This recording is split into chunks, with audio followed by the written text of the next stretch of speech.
The night opens like a pupil, and even certainty blinks.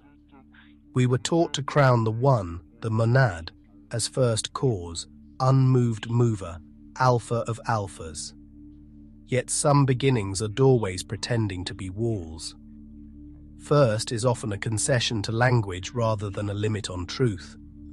It comforts the mind by drawing a line where there is only horizon. Before every story, there is the pressureless hush that allows a story to start. Not emptiness, no thing, a saturated fullness refusing to be measured. A stillness so complete that any attempt to describe it fractures into echo. If you listen carefully, you can hear the echoes apologizing for not being the song. Ancient whispers call this before the One, a lucidity prior to number, a brightness that is not a quantity. It does not compete with the monad, it precedes competition. If the One is a perfect circle, the prior is the permission for circles to exist at all. We cling to firstness the way a child clings to the nearest adult in a crowded room. Reverence is right, reduction is not. The monad is a threshold, a key, not the entire house. If unity is a king, the unspeakable is the kingdom. The mind panics at edges it cannot grasp. Let it. Panic is the sound of a smaller container breaking. The soul was not made to live inside a thimble and call it a sea. You are larger than the thought that tries to hold you. Ask this question gently. What births the notion of one? If you say nothing, you smuggle a concept shaped like something. If you say everything, you bring numbers to a room without arithmetic. Rest instead. You'll be answered by weather rather than words. Breathe. Step half a pace behind the crown. The floorboards of reality extend further than your training allowed. In the pause that follows breath, listen to the silence that is listening to you.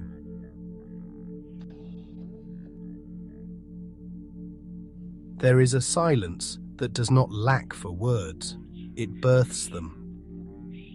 Apophasis is the art of honoring what exceeds language by unsaying what pretends to hold it. The field behind all fields is not absence, it's ungraspable givenness, the generosity that doesn't know how to stop. The monad glows, the prior gives glow permission. Call it the abyss, stillness, the womb without walls. Metaphors are ropes thrown toward light. Every rope eventually burns in the hand that tries to climb too fast. The burn is instruction, not punishment. The veil is not a barrier, but a kindness for eyes not yet ready. The good teacher dims the lamp so the student can finally see. Over-brightness blinds as surely as darkness. Mercy calibrates radiance to the capacity of the beholder. Imagine a canvas so radiant that pigment must dim itself to appear. The monad is the first stroke, the prior is the brightness that makes strokes possible. To name the brightness is to narrow it. Reverence chooses unnaming and is rewarded with wonder. This is why mystics fall silent in the best part of their sentences. Not because they ran out of words, but because words ran out of them. Silence is not a gap in the conversation. It is the moment the conversation remembers its source. The mind knows how to point. The heart knows how to kneel. Kneeling is not defeat. It's alignment with what kneels for nothing. In kneeling, a spine learns its natural curve toward awe. To live apophatically is not to despise speech, but to let speech be humid with reverence. Words become weather rather than weapons. They soften the ground for seeds the prior has already planted. Listen long enough, and silence starts speaking you. You become its sentence, its breath, its pause.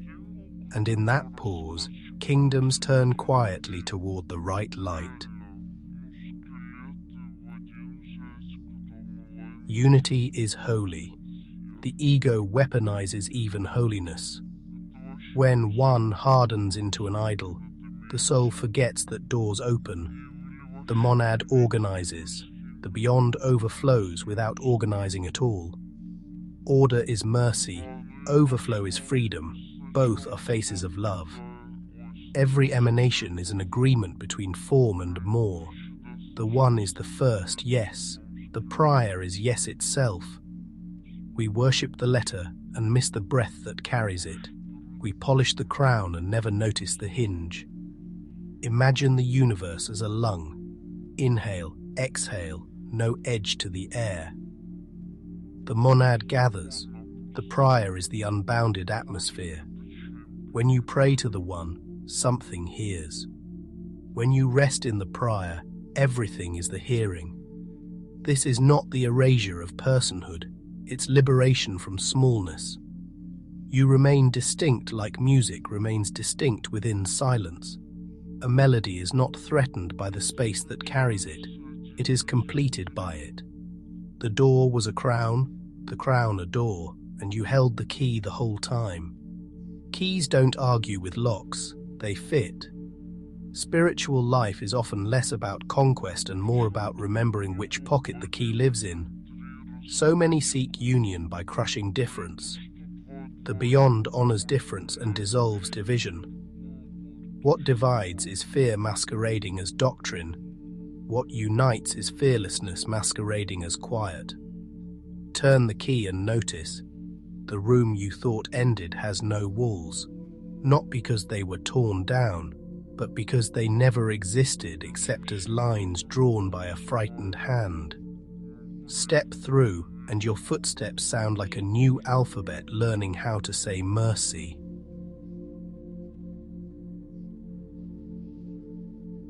Emanation is not a ladder so much as a softening from brightness. The eons sing out of the one. Singing implies breath older than the song. Harmony suggests a prior possibility of harmony, pure potential uncommitted to chord or key. Call it the field of could, the generosity before any particular is. The first gesture is grace, the second is geometry, both belong. Geometry without grace is tyranny, grace without geometry is chaos.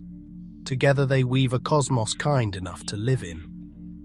Nous clarifies, Aletheia reveals, Zoe enlivens, yet all ride a wind that no name can catch. The wind is not higher than the one, it is wider than height. Heaven is rarely up, it is open. Picture light diffusing through veils, each veil a mercy. If raw radiance met unready eyes, love would feel like ruin. So love paces itself. One, then many, then you, then the breath you're taking now. Your prayer is an emanation too, intent softening into word, word softening into act. When you align with the prior, action stops scratching and starts singing. To act from width is to move like weather, inevitable, gentle, and everywhere. This is why certain words heal. Their source is less cramped. The speaker did not try to dominate. They let truth breathe. Healing is not power imposed. It is space offered. Speak from the width behind the one, and even your whisper carries thunder. Speak from panic, and even your thunder sounds thin. The universe recognizes its own accent. Let your life be an instrument tuned by a larger ear. Names are handles. The prior is handleless. We name to navigate. We kneel to belong. The monad invites speech. The prior invites stillness. Stillness is not inactivity. It's grace refusing to be hurried. To be unnameable is not to be distant. It is to be intimate everywhere. You cannot stand outside what has no outside. So the only distance is the story you tell about where you end. Let that story end. Apophatic teachers protect the heart from premature conclusions. God is not this, not that. They are not negating God. They are negating your cage. Every negation peels a label you had mistaken for a face. Eventually, the face behind every face looks like light resting as itself. When you touch that rest, your hunger changes flavors. You stop chasing confirmation and start loving truth. Truth doesn't shout, it rings. Follow the ring back to the room without walls. There you discover that worship is not performance but exposure. You stand where nothing in you needs to hide, and the universe sighs in relief. In that room, even sorrow feels dignified. Not minimized, not glamorized, dignified, as if it knows where it belongs in the wider song. Tears become salt roads guiding you home. The Holy of Holies was never locked. It was simply larger than the map. Maps are useful. Pilgrims are braver. Be one. We do not abandon the one, we breathe through it. Practice begins with posture. Spine like a lamp, chin like a vow, breath like a tide. Inhale to 4, hold to 4, exhale to 8, rest in the sweet after. The after is not empty, it is a velvet chamber. Add a hum, barely audible, until bone hears itself. Let the hum widen the ribs as if the thorax were a chapel. When the tone dissolves, don't chase it. Listen. Listening is the yoga of what lies beyond form. Contemplate a point, then the space that allows the point. Contemplate a word, then the quiet that lets it be pronounced. Contemplate the monad, then the lucidity that prevents it from being final. This does not dethrone, it unlocks. Journal one page titled, "Where my life is too small for my light." Then make one repair you've avoided. Release one lie you've defended. Keep one promise you've delayed. The prior loves integrity because it requires no defense. Practice clean speech, true, kind, necessary. Anything failing the triad returns to the cloud for refinement. Your mouth becomes a small temple. Your sentences stop shedding debris. Try walking slowly without destination for 7 minutes. Let the ground teach your feet how to belong. Feel how the world supports you without contracts. Close the day by drinking water as a sacrament. Bless its shapelessness. Ask to become more like that, able to fill any form without becoming imprisoned by it. Fall asleep in the after between breaths, and let the after keep breathing you. Genesis begins poetic, the prior begins primordial. Let there be light assumes a listener in darkness. The prior has never known dark. Light is a kindness to eyes that see. The prior is the seeing before eyes are born. Do not imagine a timeline so much as a logic of mercy. The world cannot receive without receiving room. The prior is room. It is the amphitheater in which theatre becomes possible. Call it hospitality at infinite scale. When you taste it, time becomes transparent. Moments remain but lose their prison bars. What happened to you no longer owns you. It simply joins a choir that cannot sing off-key. The demiurge hates this because control hates oceans.